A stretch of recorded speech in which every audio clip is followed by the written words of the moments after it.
Senator Marshall. Thank you, Madam Chair. Let me follow up on Senator Scott's concerns. The people back home having an allergic reaction to the policies.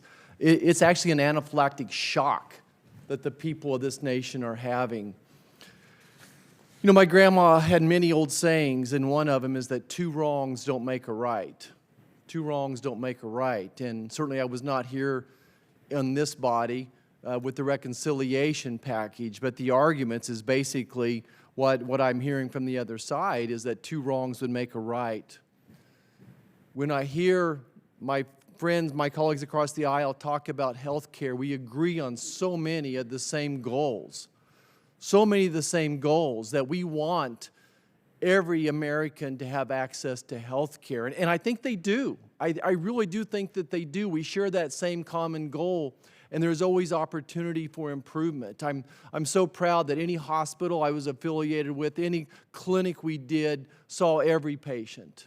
We never did a wallet biopsy. We saw everybody, and we took care of everybody.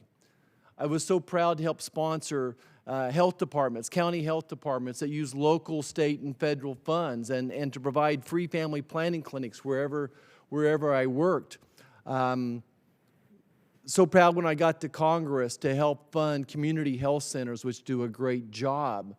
I just don't know where people would come off saying that Americans don't have access to health care, you know, because I think that they do. I do think that they have access to health care, and that's, again, the goal we share in common is how to have access, true access to meaningful health care at an affordable price, and that's why I came to Congress. One of the reasons was to make sure that we had quality health care at an affordable price, but where we disagree is on how to get there. One solution would be a Medicare for all, socialized medicine, and mine is the opposite, where I want to give people more choices, but drive down the cost of health care. I think we all acknowledge the cost of health care is just almost unattainable. It is absolutely a nightmare for so many people, the cost of health care. I'm glad to see Medicare Advantage prices stabilizing. That's a situation where we're giving people more choices, and it's driven down the price of health care and stabilized prescription drug prices. The prescription to drive down the cost of health care is more transparency, more innovation, and consumerism. Consumerism being letting patients be consumers again. Otherwise, we're going to end up with diluted health care, rationed health care, and lack of innovation. Several colleagues have mentioned the innovation of new vaccines, miracle vaccines that have saved millions of lives. The ability of a pharmacy to have new drugs that instead of a person having a liver transplant, we have a medicine they take once a week for 12 weeks and it cures them of hepatitis. Those innovations aren't going to happen if we overreact and we put too many lids. I think we need to talk about the true cost of what's driving up the cost of health care, a meaningful discussion about the cost of prescription drug prices and who's making that money.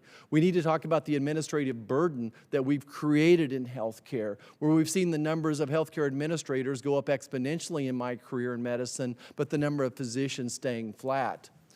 When we talk about driving down the cost of health care, I'm shocked to think that we want to pull the rug out from under the physicians who ran to the sound of the battle and saved so many lives, and we want Medicare reimbursement cuts for physicians going forward this year. We already have a shortage of physicians. We have a shortage of nurses, and our policy is exacerbating that. I do think there's very meaningful discussions that need to be had in this, but two wrongs don't make a right. Thank you, Madam Chair.